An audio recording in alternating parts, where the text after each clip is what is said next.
Assalamualaikum warahmatullahi wabarakatuh. Alhamdulillahilladzi katabal mauta ala jami'i khalqih wa ja'ala dzikrahu tazkiratan liulil albab. Wassalatu wassalamu ala sayyidina Muhammadin wa ala alihi wa sahbihi ajma'in. Hadirin rahimakumullah.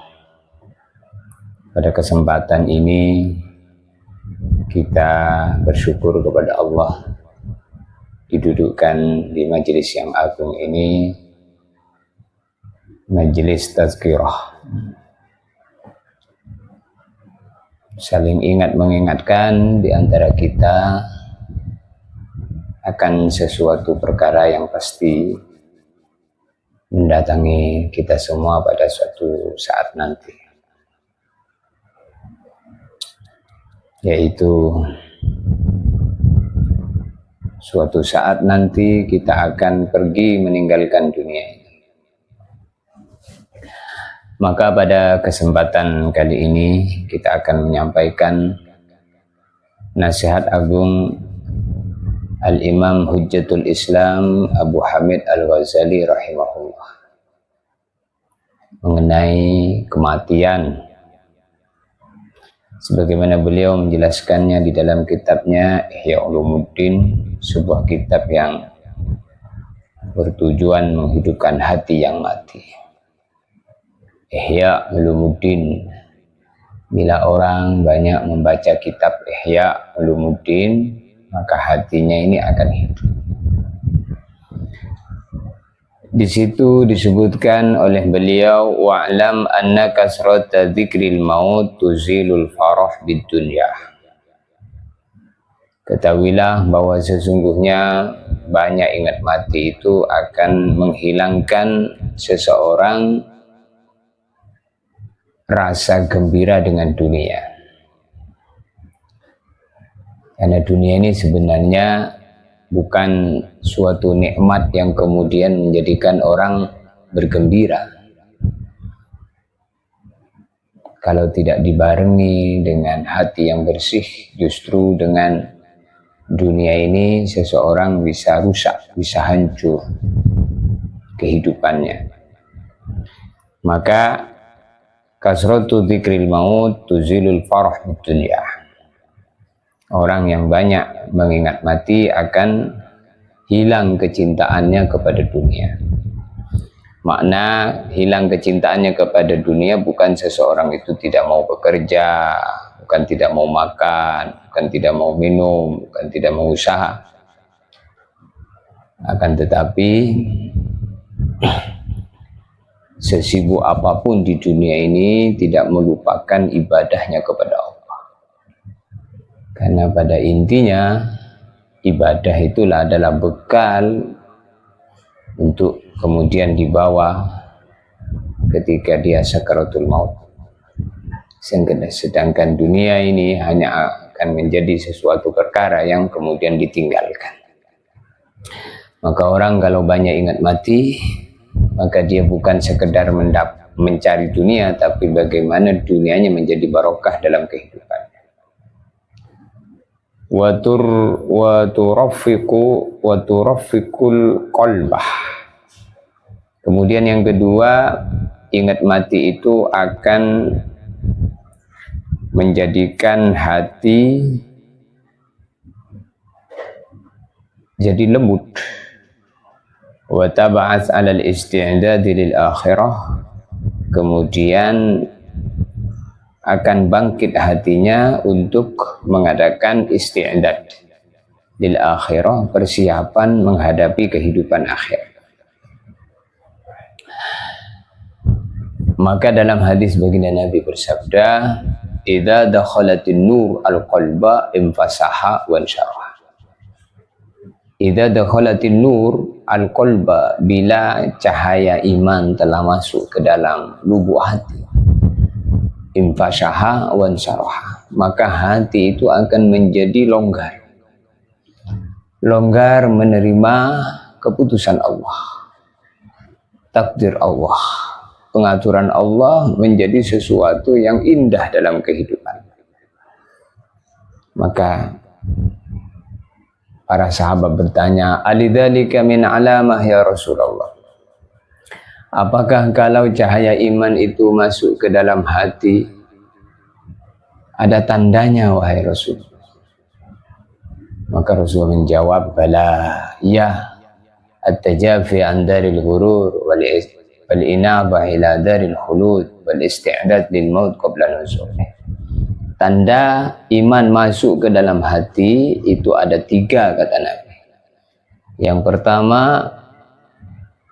at-tajafi an daril ghurur, tidak tertarik dengan dunia. Wal inabah ila daril khulud. Kemudian yang kedua, mikir akhirat. Inabah ila daril khulud itu maksudnya mikir akhirat.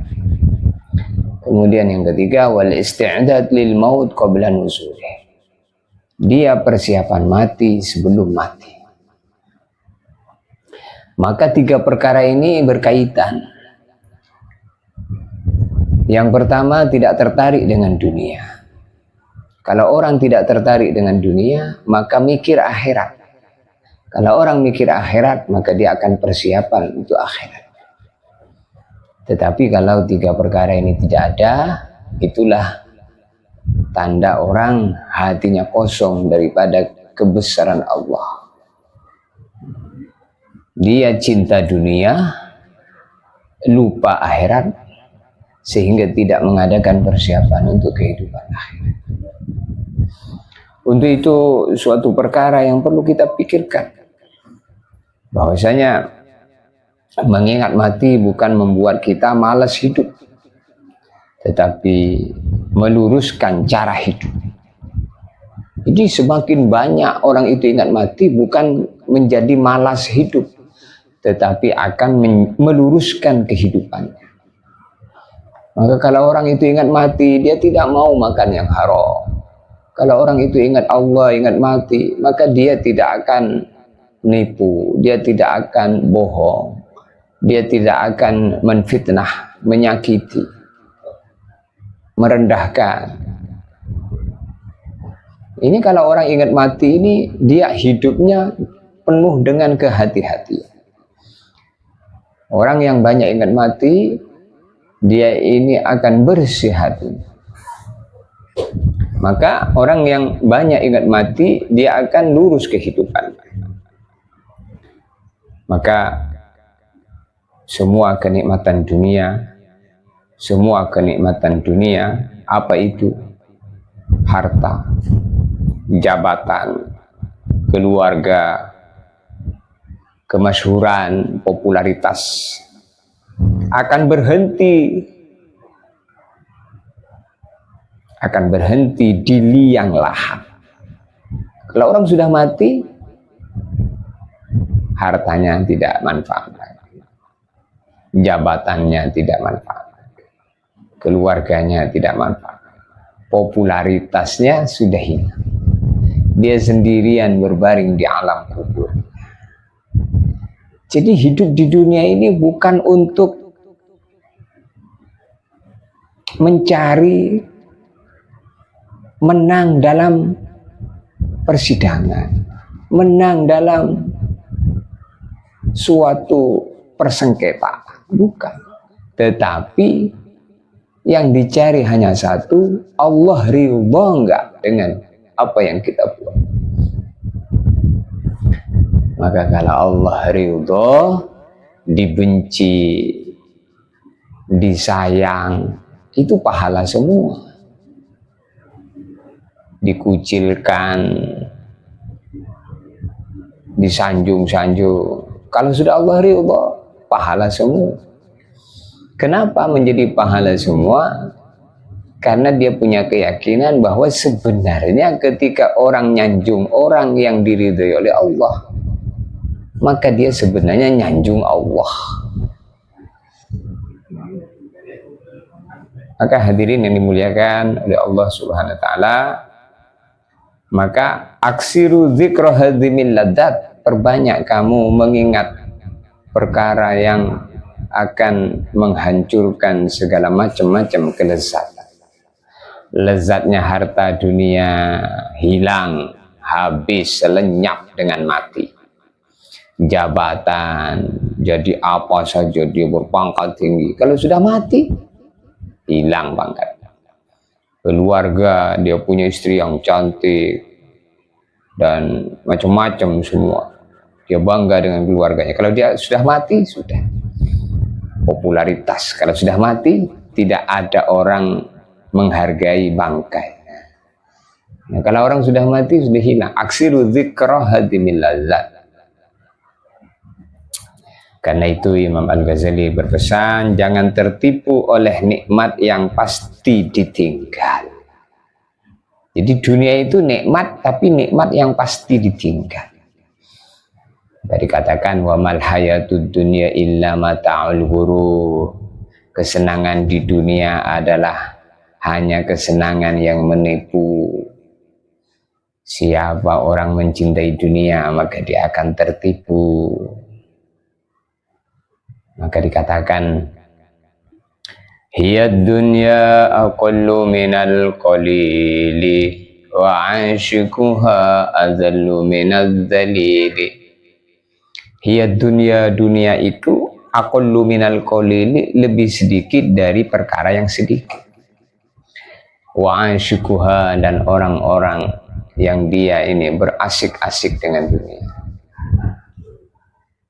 asik dengan dunianya sehingga lupa Allah. Azallu minaz zalil, dia lebih hina dari perkara yang hina. Maka dunia itu kalau ditengok dari susunan bahasa Arab, dunia, dunia itu dal nun iya, dunia, dari lafaz dana, dana yang dimajhulkan menjadi dunia. Dana itu artinya rendah, dunia artinya itu direndahkan.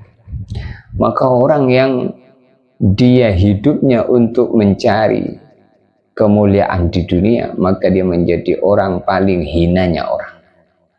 Sehingga dikatakan azallu minaz zalil wa 'ashquha azallu minaz zalil. Orang yang asik dengan dunianya sampai lupa dengan yang menciptakan dunia, dengan kesibukan dunianya, lupa ibadah kepada Allah, sampai dia tinggalkan perintah Allah demi untuk mendapatkan dunia. Nah, ini azallu minaz zali, lebih hina daripada perkara yang hina.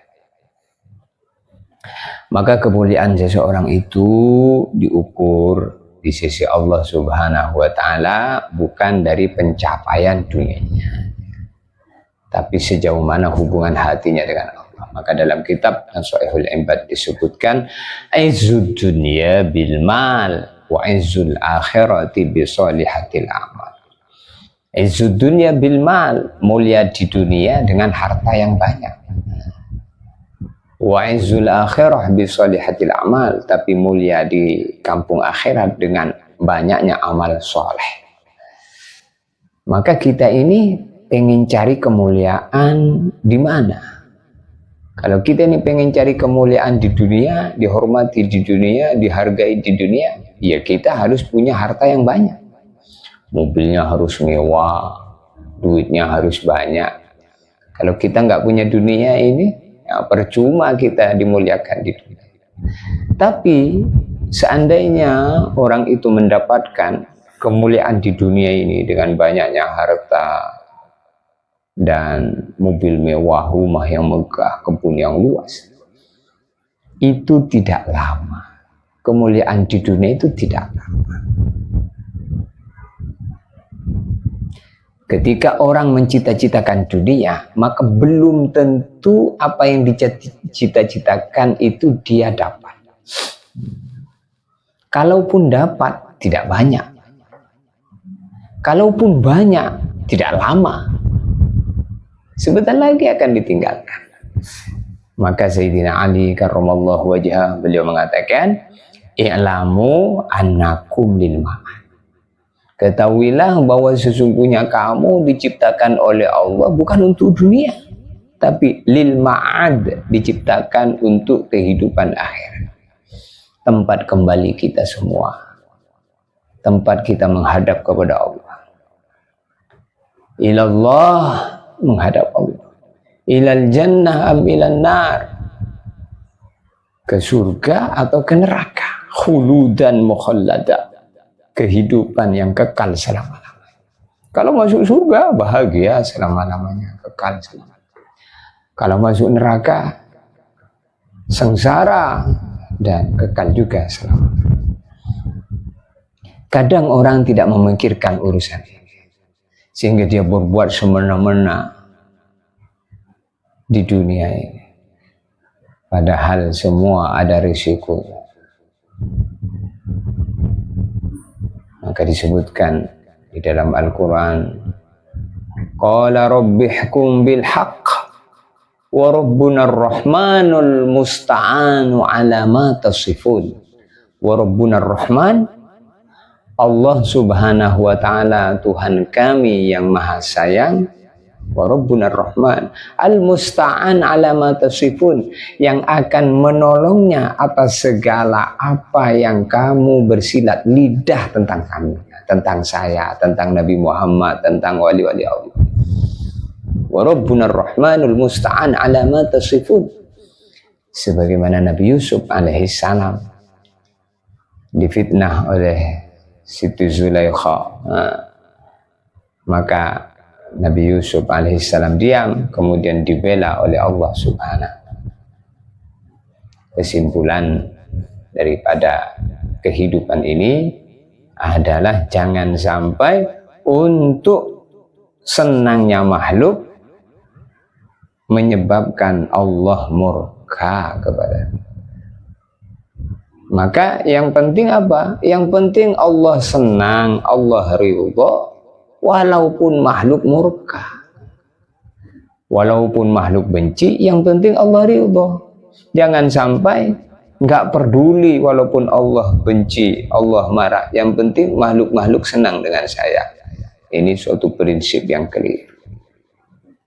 Pelajaran besar yang bisa diambil daripada perjalanan baginda Nabi ke Taif. Ketika kemudian Nabi ingin orang-orang Taif ini menerima dakwahnya Nabi, tapi kemudian Nabi Muhammad SAW ditolak, dilempari batu sehingga baju beliau yang putih bersih menjadi kotor berlumuran darah. Maka kemudian Nabi SAW mencari tempat aman, lalu kemudian berlindung di bawah pohon kurma. Disitulah datang malaikat-malaikat gunung menawarkan pertolongan, akan ingin membenturkan bukit Taif, sehingga orang-orang yang ada di lembah bukit tadi hancur, mati, tertimpa gunung. Begitu juga malaikat semua nawarkan pertolongan. Tapi kemudian Nabi Muhammad SAW beliau dengan lantangnya mengatakan, Inni ashku du'fa quwwati wa qillata hilati wa hawani 'alan nas. Illam yakun bika alayya ghadab fala ubali. Inni ashku du'fa quwwati wa qillata hilati wa hawani 'alan nas. Ya Allah, aku hanya mengadukan kepadamu saja ya Allah. Lemahnya aku, tidak punya apa-apa, tidak punya kekuatan apa-apa. Illam yakun bika alayya ghadab fala ubali. Yang penting engkau tidak marah kepada aku tidak peduli orang-orang Taif sekarang tidak menerima dakwah ajakan aku. Yang penting kau tidak marah ya Allah. Walaupun orang-orang Taif marah sampai menyakiti saya, mengusir saya nggak peduli. Yang penting kau tidak marah ya Allah. Ini prinsipnya orang iman tuh gitu. Jadi yang penting Allah tidak marah, yang penting Allah suka, yang penting Allah ridho. Maka orang yang pikirnya, prinsipnya adalah menggembirakan Allah, menggembirakan Allah, menggembirakan Allah, maka Allah SWT akan gembirakan dia. Menggembirakan Allah itu gimana sih maksudnya? Ya apa yang membuat Allah gembira kita kerjakan. Apa yang membuat Allah suka kita kerjakan. Kalau yang tidak menggembirakan Allah, menyebabkan Allah murka, nggak usah kita kerjakan. Nah itulah hamba. Maka orang yang paling pintar, kata baginda Nabi, al-kayyisu man dana nafsahu wa amila lima ba'dal maut. Orang yang pintar itu orang yang bisa menundukkan hawa nafsunya, kemudian persiapan mati sebelum mati. Maka orang paling pintar bukan yang bergelar tinggi, tapi yang paling siap mati. Ciri-ciri orang cerdas itu, kata baginda Nabi, cepat bertaubat, hatinya takut kepada Allah, amalnya lebih banyak dari bicaranya. Cepat taubat, hatinya takut kepada Allah, amalnya lebih banyak dari bicaranya. Bicaranya sedikit, amalnya banyak. Kemudian i'lam annal qabra awwalu manazilil akhir. I'lam, ketahuilah, annal qabra, bahwa sesungguhnya kubur, awwalu manazilil akhir, adalah tempat persinggahan pertama dari persinggahan akhir. Maka Sayyidina Utsman ibnu Affan, Sayyidina Utsman bin Affan, beliau itu kalau melewati kuburan, maka beliau itu menangis. Maka orang-orang bertanya, kenapa menangis? Maka Sayyidina Utsman menjawab, kubur ini tempat persinggahan pertama daripada persinggahan. Kalau orang selamat di kubur, maka selamat pada alam selanjutnya. Kalau nggak selamat di kubur, dia tidak akan selamat pada alam-alam.